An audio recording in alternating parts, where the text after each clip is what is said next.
Welcome to Exit Paradox, where we explore what actually happens after a successful business exit. I'm your host, Anastasia Koroleva. You have to sacrifice, but I don't know how much you need to personally suffer. At some point post-exit, most of us ask the big question: how do I take care of myself, my family, my wealth without sacrificing my entrepreneurial ambitions? How do I build my next business without burnout? My guest today, Josh Payne, has developed some fascinating insights and system to do just that. Josh sold his company StackCommerce about 4 years ago for just under 100 million. A huge milestone, but as all exited founders know, the real story starts after the deal is done. Today, he's building again, but he has a very different approach. He's not optimizing for another massive exit. He is after something bigger. So let's see what we can learn from this fascinating man. Hi, Josh. Welcome to Exit Paradox. Very happy to have you here. Hi, great. Thanks for having me. All right. So on this podcast, as you know, we focus on what happens to successful exited founders after they exit and what lessons they learn, what experiences they have, what they wish they knew before. So let's go through your journey and see if we can uncover some interesting lessons, which I'm sure we will, because you are writing so beautifully about them. Awesome. You I'm sold excited. StackCommerce. You sold StackCommerce 4 years ago, exactly 4 years ago. Yes. So, would you say that it was a happy event for you the moment you sold? How did you feel? Yeah, actually, so the initially, I think there was this moment of shock, and it was amazing for the first, couple of weeks, maybe even a month or two, I can't recall. But once that initial aura wore off, what I remembered was looking around and thinking to myself, nothing has actually really changed. All the Mhm. insecurities that I had before are still with me. All the um, emotional baggage and different things, and I think anger from chips on my shoulder and different things, surprisingly hadn't gone away. And when I realized that, the only difference was now that I had a different amount of money in my bank account, but my belief Mhm. systems hadn't really changed yet. I Yeah. was really disappointed in that moment, Yeah. Yeah. which actually compounded it and made it worse because it was supposed to be the happiest point in my life, and it ended up Yeah. being, I kind of thought to myself, oh wow, like if I can't be happy now, this means that I will never be happy. So I think that was a pretty disturbing thought to have at the time. Mhm. Oh, yeah. So, how did you start climbing out of that? Yeah, that's a great question. And one, I read something the other day, and I can't remember where, but they said when an entrepreneur sells their company, it actually takes a full decade almost for them to really Yeah. change their lifestyle and understand what Yeah. that money means and how to leverage it in the right ways. And so that's something I wish I had. I maybe if someone had told me that 4 years ago, I wouldn't have believed them. But now I do believe that, and I do Yeah. think it takes a long time. It took Mhm. years and years for me to see that money and the utility in it and how to use it and leverage it Mhm. to Yeah. change my beliefs and habits. But really, it wasn't even about the money Mhm. changing the beliefs and habits. It was going on these Mhm. different personal journeys, and I had I had spent 10 years neglecting a lot of a lot of things. One of Mhm. the things I had neglected was my marriage. Another thing I had neglected was, in a way, I would say I was a good father. I had 3 young kids, 5, 3, and 1. but certainly I could have spent more time with them. And I think the biggest thing as an entrepreneur, the thing that I probably developed the most guilt around might have been um, the priority system in my life. So Yeah. where did the different things and things fall in my life in terms of priority, right? Between family, spouse, um, work, and I had Mhm. spent 10 years really prioritizing work really high on that list. And so the first thing that I kind of did was um, get a therapist to talk Yeah. to about the confusion that I was having. Just, Mhm. hey, I'm super confused. I thought I was supposed to be happy. I'm not. Why am I not? And he took Mhm. me on this really year-long journey of asking a lot of really in-depth questions about my childhood, Mhm. about my different belief systems, about my mindset, my thinking, and unraveled a Mhm. lot of it. And that was really hard. That was really painful work, Mhm. but it led me down a really good path. Mhm. And then from there, I went about rethinking about what my priorities were, right? Where does Mhm. work fall? Where does the relationship with my wife fall?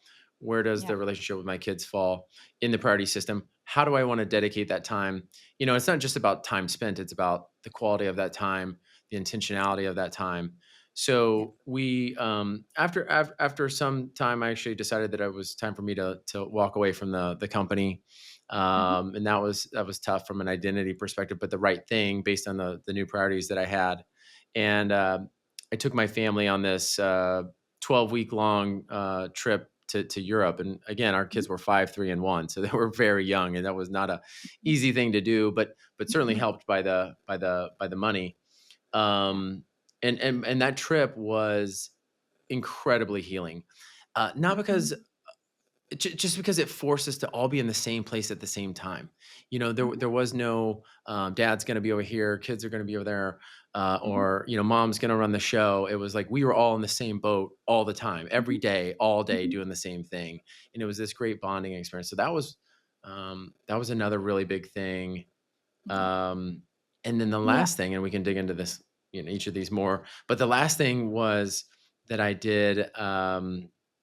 I set off to do an Ironman race. So an Mhm. Ironman race is, if you're not familiar, you start off with a 2.4-mile swim, followed by a 112-mile bike ride, Mhm. followed by a marathon. And Yeah. it was super overwhelming when I thought about that in the beginning, but that was a 9-month journey of training, and that took me down kind of an Mhm. internal spiritual journey that helped. Mhm. Yeah, yeah, I'm sure. So let's go deep into some of these ideas because this is absolutely fascinating.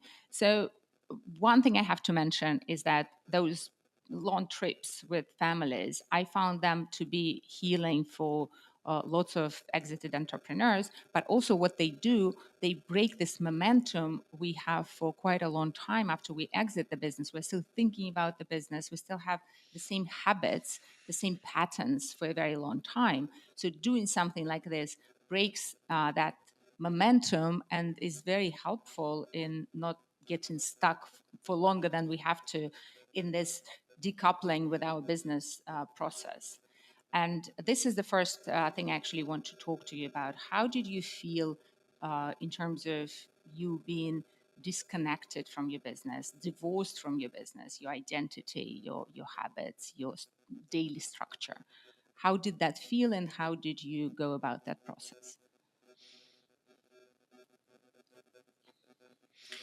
Yeah, I think the biggest challenge was when you have a team of 100 plus people, you have a lot of they're looking up to you. They're looking to you for Mhm. direction. They want your help. They need your assistance in terms of guiding things.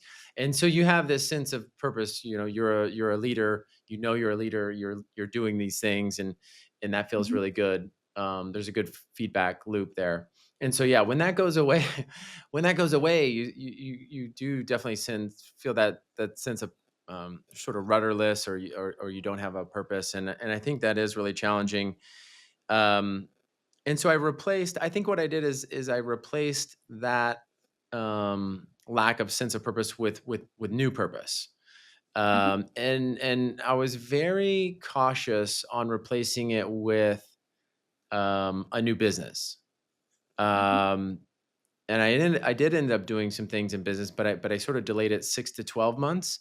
I could have Mhm. delayed it even longer. And when I did start those businesses and those new ventures, I did it very, very slowly, very, very, very just kind of waded in.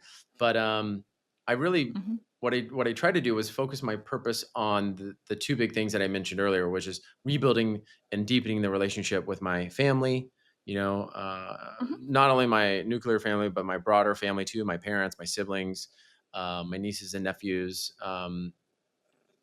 And then secondarily, I think setting about to build internal security, Mhm. to really build a sense of who am I, um, and how do I wake up every day saying that I'm okay, whether I have $1 in the bank or 50 million in the bank. And Mhm. I think the thing that a lot of people are really surprised to hear is that I don't. That was the shocking thing. It didn't matter. I still didn't feel okay with tens of millions of dollars in the bank. I didn't feel okay, and Mhm. I wish I could.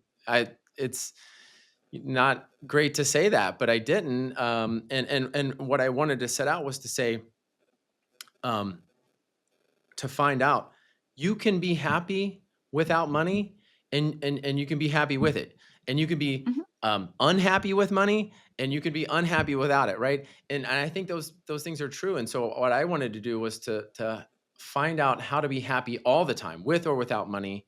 And I want Yeah. to make sure that other people understand you don't need to wait to have success to be happy. you know Mhm. that is not the thing that needs to make you happy.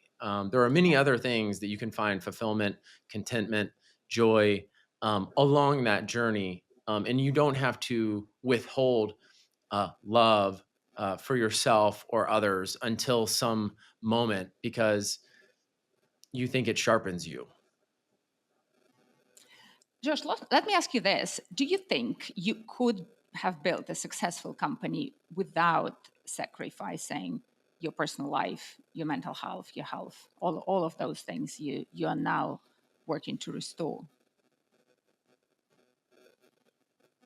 In that LinkedIn post that I wrote the other day, one of the comments, one of the little tidbits was, or the principles was, that obsession is the admission ticket for success.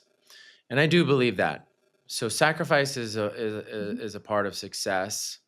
What I've been trying to figure out over the last 4 years is how you can sacrifice in a way, um, that allows you to allows you to continue to be okay Yeah. and love other people and feel love. You know what I mean? It's like Yeah. sacrifice is Yeah. necessary, but like, some amount of suffering is necessary. But like, I don't think, like, it's like you take Steve Jobs. Like, Steve Jobs was Mhm. one of the best entrepreneurs of all time. He's also known to Mhm. be one of the biggest assholes, out there in terms of management and how he treated people. Mhm. Um, Yeah. and I think there are a lot of incredible leaders who don't do that, right? Mhm. So I think the answer is, um, you don't have to, suffer. You have to sacrifice, but I don't know how much you need to personally suffer, I guess, Yeah. from an emotional standpoint. Yeah. I very much agree with you on sacrifice. I actually found over time that this sense of purpose we are looking for does not come to us without sacrifice. Many of us have this illusion that purpose Mm, comes from doing things we love, but it's just not true. It's very important to isolate what it is exactly that gave us that sense of purpose in our business before. And if we think about it long enough, we come to the conclusion that it's this responsibility we took for other people. It's a sense of duty and it's genuine care we felt for our employees, our partners, our customers. And you mentioned it in the beginning, you said leadership. And leadership is exactly that. That's taking responsibility for the business and for other people, for their salaries and their ability to pay their mortgages and all of that. And that's what gives us this sense of purpose. Hmm. So when we try to just, you know, engage in self-indulgence for years, we never get a sense of purpose. But at the same time, if we're not taking care of our health and mental health, how good are we as leaders, don't you think? Yeah, I like that a lot. That's right. Yeah, I think if you're incredibly self-indulgent, yeah, I don't know how you're going to find purpose in that, right? And I like what you Hmm. just said, which is a part of that purpose comes from leadership, and leadership is really about uh, self-sacrifice. It should be for the best Yeah, leaders. yeah. Um, yeah, that's a really good way of putting it. But it's the same in families. Like, for example, you said you rediscovered being a father and being a husband. And this is also a sacrifice, because you can be with your child who is sick at night and not sleeping. You sacrifice your sleep, or you sacrifice going out with your friends, but you do it, and in exchange you get this amazing feeling of love, belonging, giving, contributing, performing your duty as a parent or a spouse. And I love it that you mentioned that a certain amount of suffering is important and needed. We can't just have all the fun and then feel fulfilled. Hmm. You, Yeah, yeah. I think that's right. Yeah, yeah, it's yeah, I think if you want something, usually if you want something special, if you want something differentiated, which most of the times people want, hey, I want to climb Mount Everest. I mean, people may want to say, hey, I want to climb this hill right over here. Well, you may not have to suffer to climb a 600-foot hill at the end of your street. But if you desire to do something extraordinary, Hmm. then yeah, I think Yeah. that's the whole point. Is Yeah. is that suffering is a part of that journey. Um, yeah. Yeah. And I know you mentioned before that your training for Ironman taught you a lot of great lessons that are helping you now to deal with all these post-exit psychological challenges. Could we talk a bit about that? Because I got very inspired by that idea. Yeah. I think what I think about that is that there's something about identifying your greatest fears and then overcoming them, Hmm. and it's got to be a big fear. It's got to be something that is something that like you have a really high chance of failing, Hmm. not just like, oh, I'm gonna go run a marathon, and like 97% of people that start a marathon finish it or whatever, right? I'm talking about something that 50% of people that start don't finish, like Hmm. a big scary thing. And for me, Yeah. around Ironman, that was the swim. So the 2.4 mile swim takes around 2 hours, depending on how, some people it takes 1 hour, but for an average person, maybe 2 hours. For someone who's a little bit faster, an hour and a half in open Hmm. water. That's, and I have this fear of drowning. And, I definitely, Hmm. when I started, I could barely swim 50 meters across a pool. Um, Hmm. and, and then on top of that, getting out of the pool and then riding a bike for 6 or 7 hours, and then getting off of a bike and running for 5 or 6 hours on top of that, it just seems ludicrous. And I remember, being in that journey, and sort of, putting in the hours, putting in the practice, um, and just failing and being like, how is this gonna work? But Hmm. you just, you trust the process, you keep going, you take another step. I hired Hmm. a triathlon coach to help guide me along this journey, which helped from the mindset.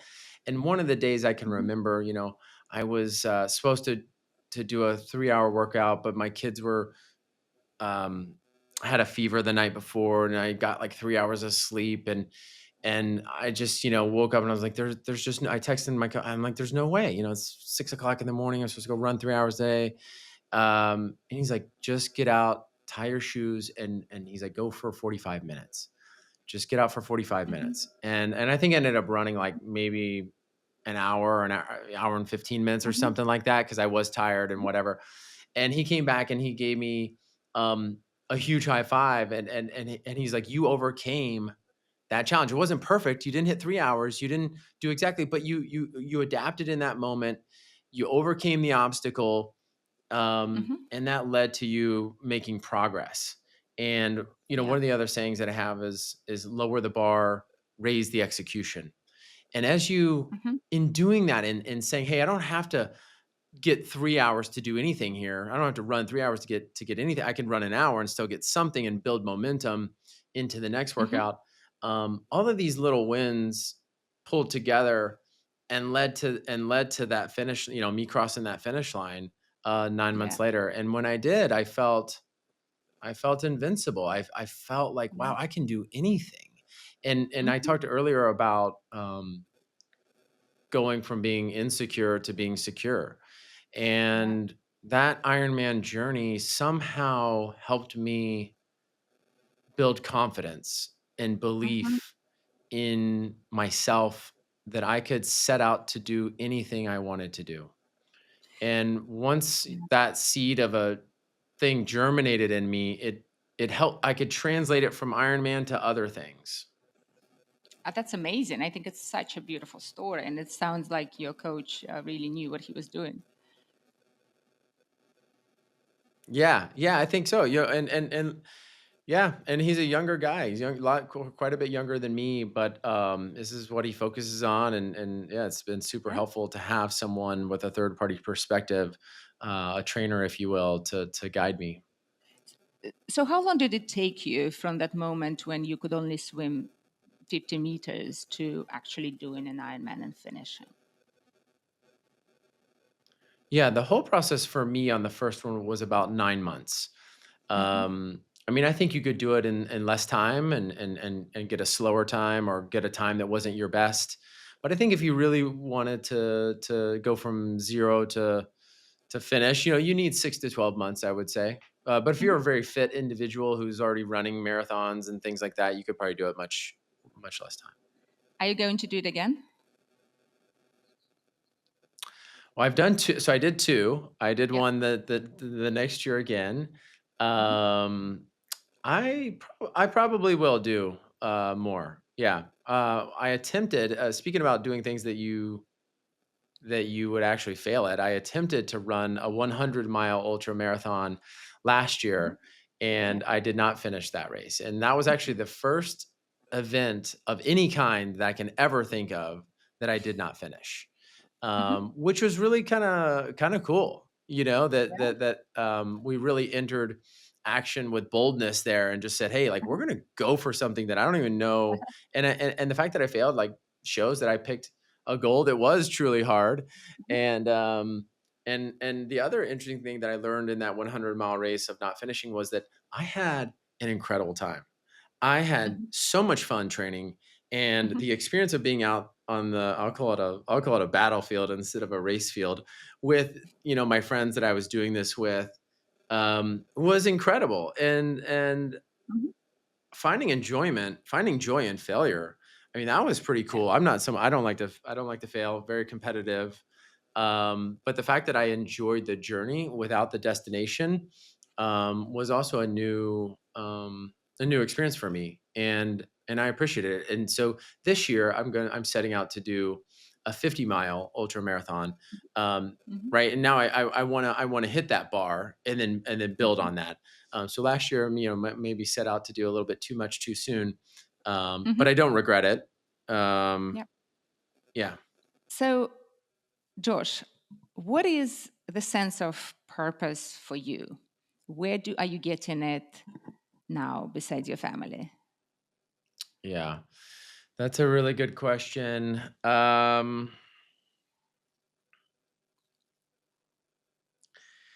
Yeah, I don't have a great answer for you. Um, I have, Which is just fine. You don't have to have a I purpose agree. Yeah, outside of your family. I have But a I had to couple. ask. Yeah, I have a couple things that I'm working on that I care Mhm. a lot about right now. One is I'm running a venture fund. The other is I'm running an early stage startup that I started again. But what's interesting is sometimes I think about, okay, what's the end goal here? And the end goal is, again, the destination, right? It's like, oh, well, hey, I want to make a lot of money from this, or I want to, and I'm sometimes finding myself feeling dissatisfied from that answer, right? So I think I'm revisiting um, the journey. I'm asking myself, daily, weekly, monthly, uh, that question: Why am I doing this, right? And Mhm. oftentimes it comes back to who am I helping? And I have gotten a lot of purpose and satisfaction out of the idea and the process of helping others learn Mhm. what I've learned, get to Mhm. where I've gotten to. Even if they don't learn my same lessons, maybe they need to get where I've gotten so they can learn the Yeah. lesson themselves. I Mhm. have gotten a lot of satisfaction out of that sense of mentoring. I'm still trying to scratch the surface of what are the new things that I can learn. What am I still not good at? Um, but yeah, I think that's an ongoing process, that That I'm figuring out. Why did you start the new startup? I started it because I love it. I Okay. love the Yeah. process of building. I think I'm really good at it. Mhm. Um, I said in one of my posts, I said I was born to do it. It's sort of Mhm. like if you're an artist and you're just born an artist. Some people can just draw. It's Yeah. it's kind of a Yeah. shame for you not to use your gift. If you can just play piano beautifully, Mhm. oh, why don't you go on playing the piano? Well, just because I can, because I was born that way. And so startups are hard. I think the thing that I'm kind of trying to figure out is, okay, well, like, when you play the piano, you get a lot of satisfaction. You put beauty out into the world. I think for a startup or a company, is it putting beauty out into the world, or is it just a profit generating machine? Mhm. And how can it be both? Because you really kind of need Yeah. it to be both. Yeah. You don't want to Yeah. create a startup that is beautiful but doesn't make any money because it won't last. Yeah. um so yeah, Yeah. I started again It's because like a beautiful, yeah, it's like a beautiful person who is very unhealthy and yeah. just dies. Yeah. Yeah, yeah, and I started it because I think that's sort of who I am. Mhm. Okay. But it's not about is it good or bad to start another company. I think it's how you run and start the company that matters. And so as Mhm. I'm kind of answering this, I'm kind of coming around to it myself, which is I think that one of the big important parts about starting the second company was that can I run this company uh, from a place of love and security internally, Mhm. and what I give externally to my team. Because I can remember many days in my first company where I ran it out of fear, and I instilled fear in the people around me, right? Meaning, like, Of course. we need to move fast or else we're going to run out of money. We got Yeah. to do this if we, otherwise da, da, da. And I think there's different ways to create a sense of urgency, not through fear Mhm. necessarily. And so Mhm. I've really been on that journey too of thinking Yeah. about how can I how can I can I build something great, truly great, Mhm. and do it from a place not of fear. Yeah. So, what was your motivation for starting your first company?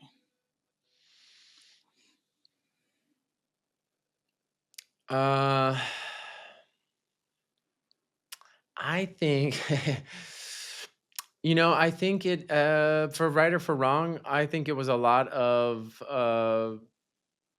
again, inner turmoil, perhaps Mhm. some, really the chip on the shoulder thing, I think is very real. Mhm. I came Yeah.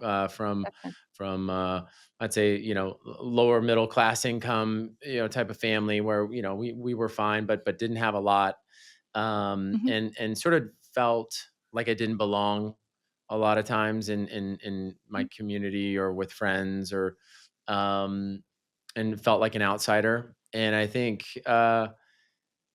there was this. I remember all through my 20s, early teens and 20s, um, that I had this itch that I wanted to scratch, and I just didn't know what it Mhm. was. I'm like, man, I need to do this thing, and I Yeah. it was all wound up in me, but I didn't really know what it was, and I didn't even really understand entrepreneurship. I didn't know how to start a tech Mhm. company. No one in my family was an entrepreneur, and I was working in Mhm. this. I remember I was working at Intel in these cubicles, and I was climbing up the walls in my brain, like I Mhm. can't do Mhm. this.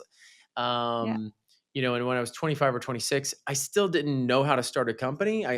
So I had to Mhm. do something, and someone said, "Well, go back Mhm. to business school." And I'm like, "I'll do anything to just change it up. I can't, Mhm. be stagnant here." And I ended up traveling around the world ahead of that, and then went to business school. I did a stint in venture capital, Mhm. which was pretty boring actually at the time as an associate. Didn't really solve Mhm. anything. Then I went and worked Yeah. for a startup that was backed by Mhm. Sequoia Ventures or Sequoia Capital in Silicon Valley. And I Mhm. started to see, I was like, oh, wow, look at all this Mhm. energy. Look at all these smart people. Look at how Yeah. they're doing something from nothing. Like, this is Mhm. incredible. Like, this is what I want to do. And I think I Yeah. was 28, 29 at the time. And then I got fired from that job that I Mhm. loved.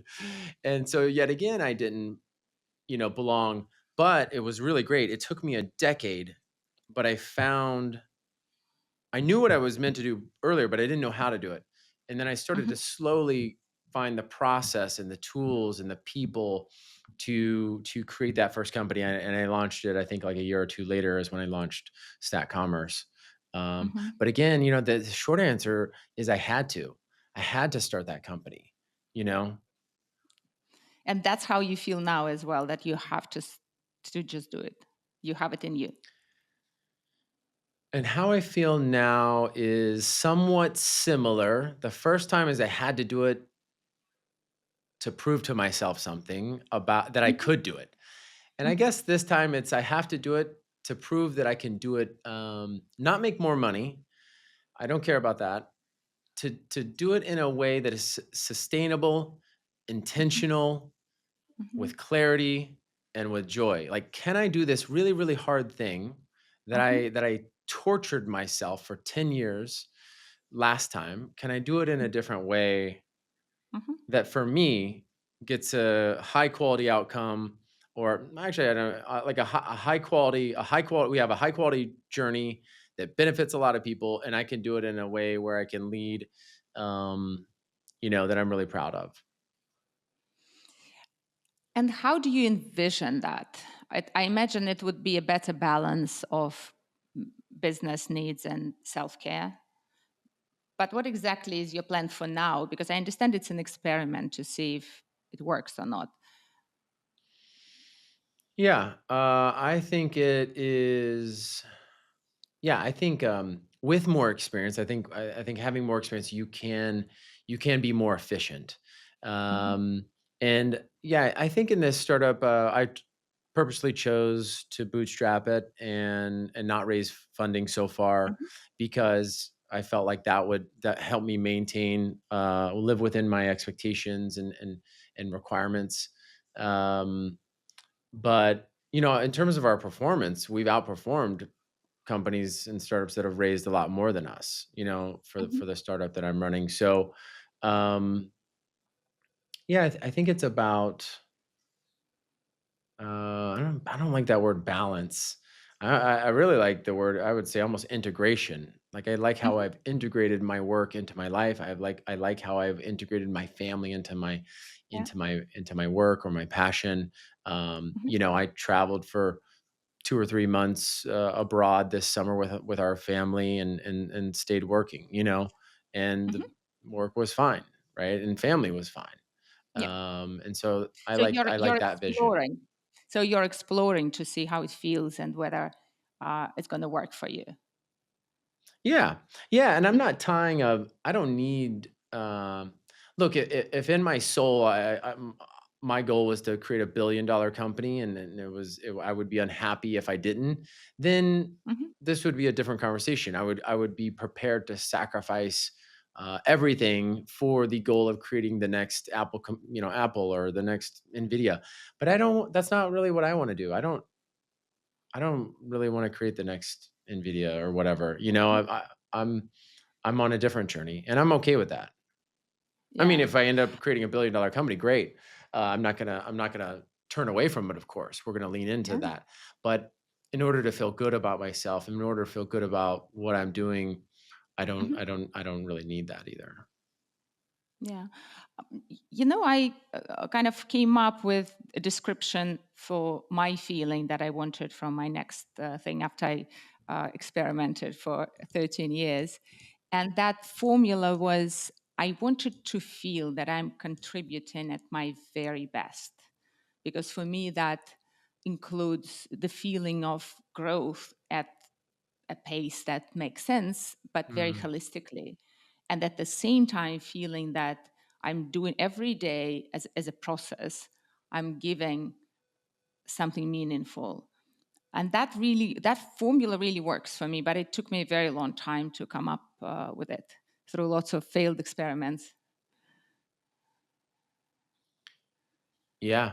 I like that. So you're saying the idea that just yeah, in whatever you're doing in this new venture, that you're giving your best every single day. Yeah, because I think what we're looking for, and I'm listening to you very carefully, and I think you're also looking for a feeling. You're not looking for external validation. You're no longer looking for money, but you want to have a particular consistent feeling that you're in this place that makes you feel in a certain way, right? And that's kind of fulfillment, if you want. But for me it's this sense of contributing at my very best, and if I feel I'm not contributing at my very best, I usually just don't feel very good, like Yeah. something is off. For example, for a while after my first exit, I focused on full-time parenting, and that was my purpose. And then after a while, I was feeling like, okay, that's great, but I have all these other, skills, as you mentioned before. I have all these other talents. I have all these experiences, and I'm not doing anything with them. So, am I really contributing at my real best? Maybe as a mother for now, but as a human being, as an entrepreneur, am I doing that? And it wasn't until the moment when I found that I love the word integration. It's great, but this kind of formula for my life when I was really consistently contributing at my very best that I started feeling great. Now I'm at a good place where I want to be. Yeah.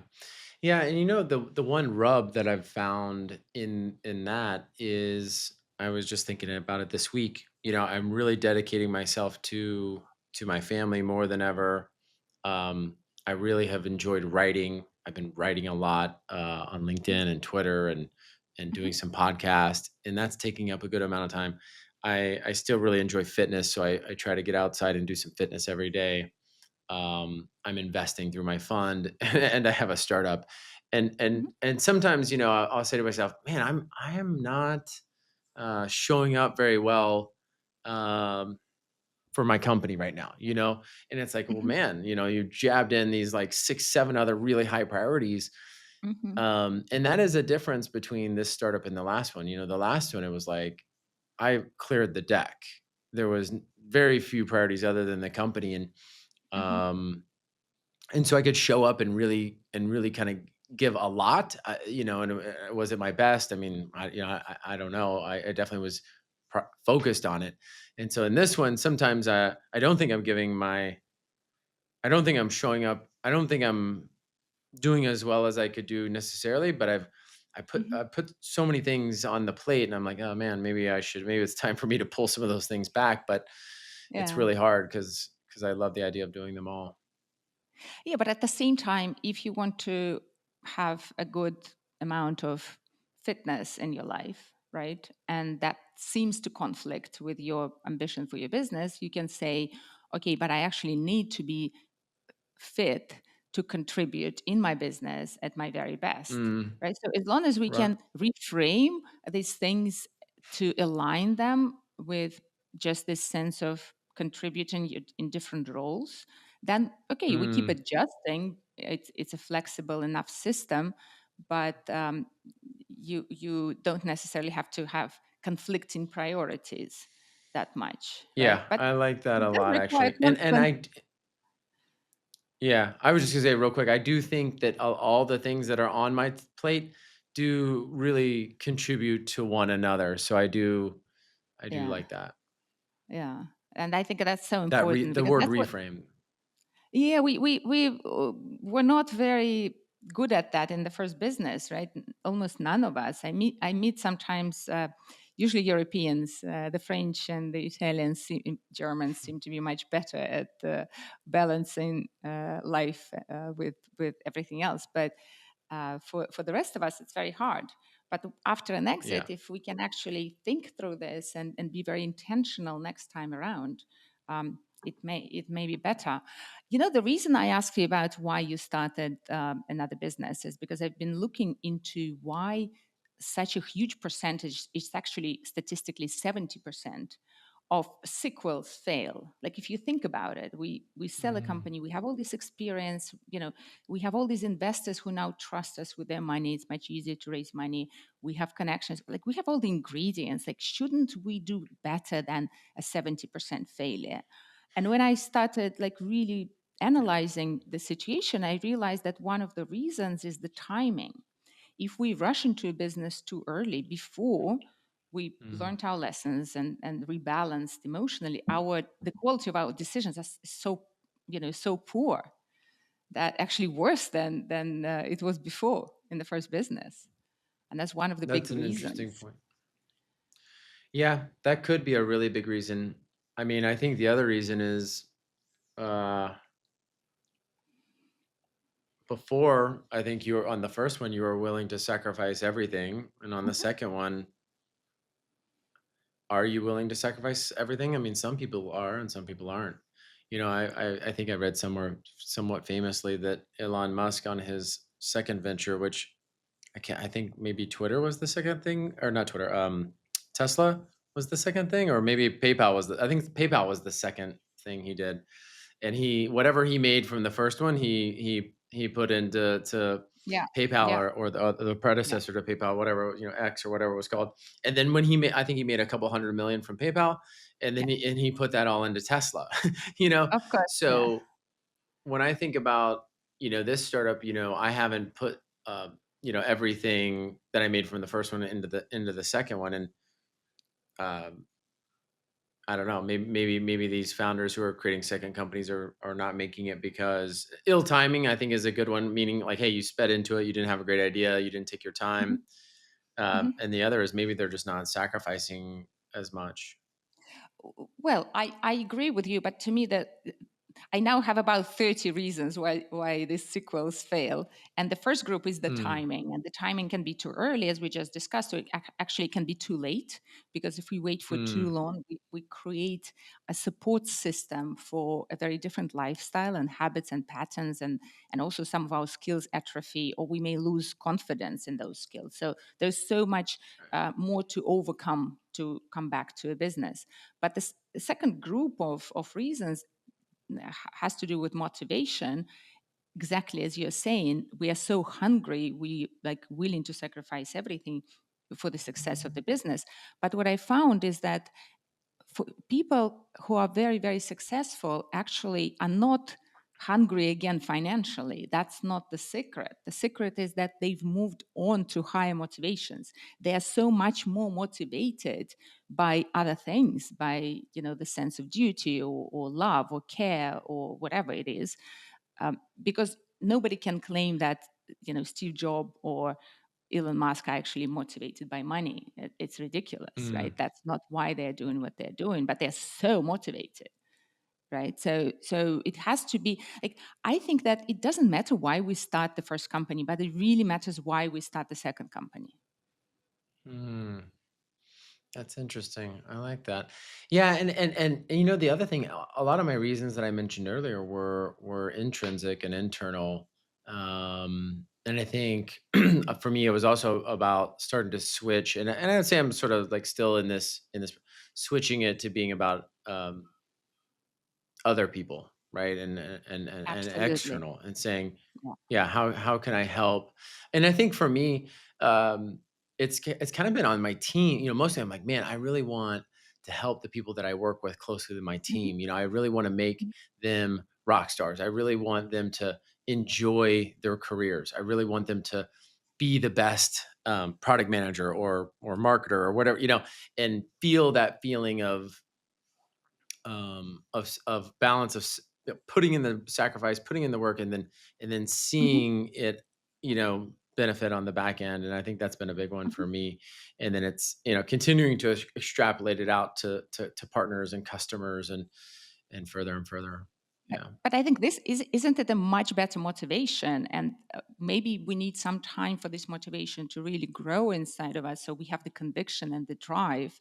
But it is a strong motivation. Or maybe if you are a very innately creative person, you just need to unleash your creativity, and because I think Steve Jobs was more like that. It's just this need to create. And you mentioned it. I immediately thought about Steve Jobs when you were talking about it. Sometimes we just have this need, and if we let it, it can take us to all the amazing places without us being financially hungry. Hmm. Yeah.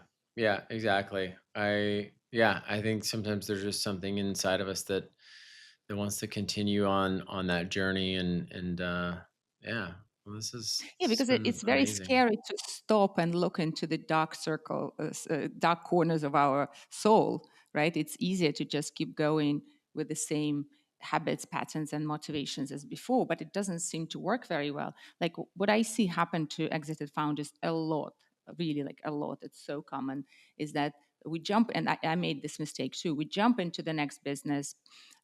We are still in this momentum. We want to keep going.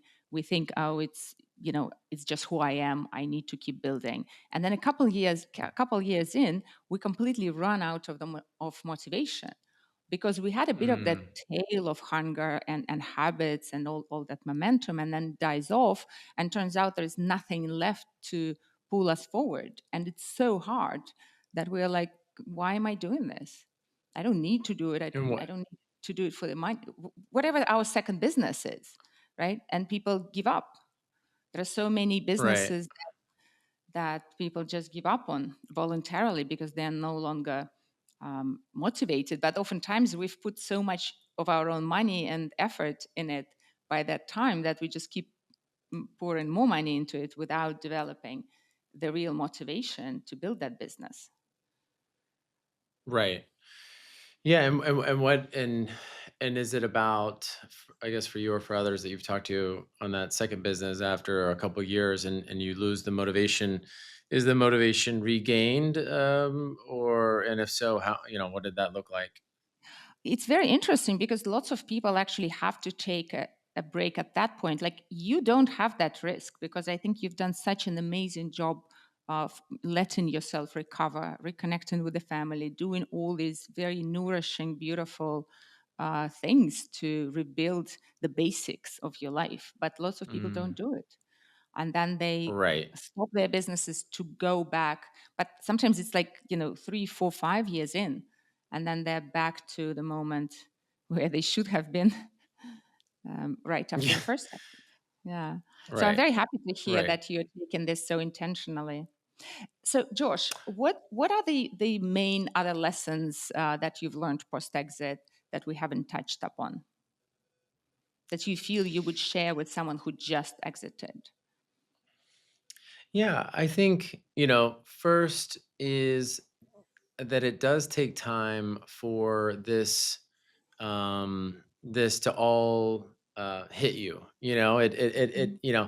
Everything changes from one day to the next, but I think it takes not weeks, not months, but really a couple years, a year or two to really settle into um, this new place that you are, whether it's financially or for recognition from others or whatnot, and to give it time. Um, and then I think finding a group of other Mhm. people, whether it's this Yeah. podcast or, I'm in a group called Tiger 21, which is mostly post exited founders. It's a local community. I'm based in Nashville, Tennessee. So there's a chapter here, and I go and we meet once a month and we talk about, Hmm. things that affect post exit founders. So having that group is super helpful. Um, Hmm. I'm also a member of YPO, and you can have similar conversations, in Yeah. YPO.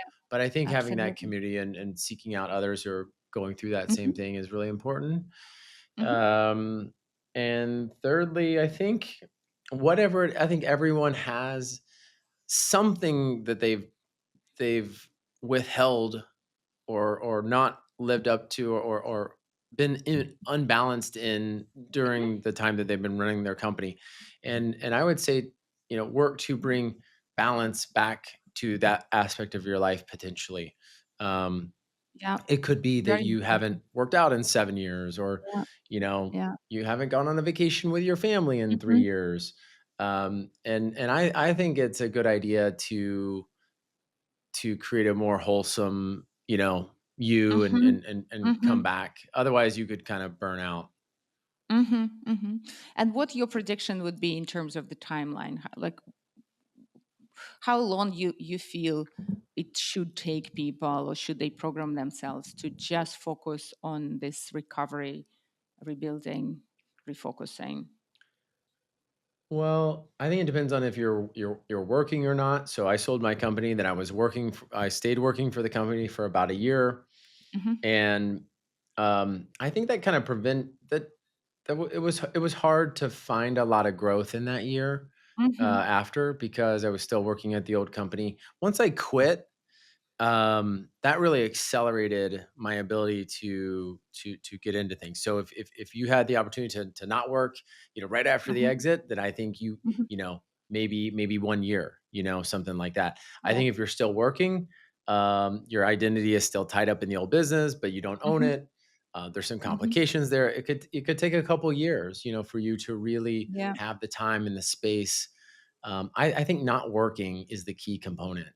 Um, so if you're still working for that company for a number of years, and maybe, and that's fine if you are and you're happy and whatever, but I think it just may take you a little bit longer to focus on You and know, Josh, doing it's all so these things. interesting because people who do not go through that experience would say the opposite. They said, "Oh, you're lucky." Yeah, So I guess either way, it's tricky for just different reasons.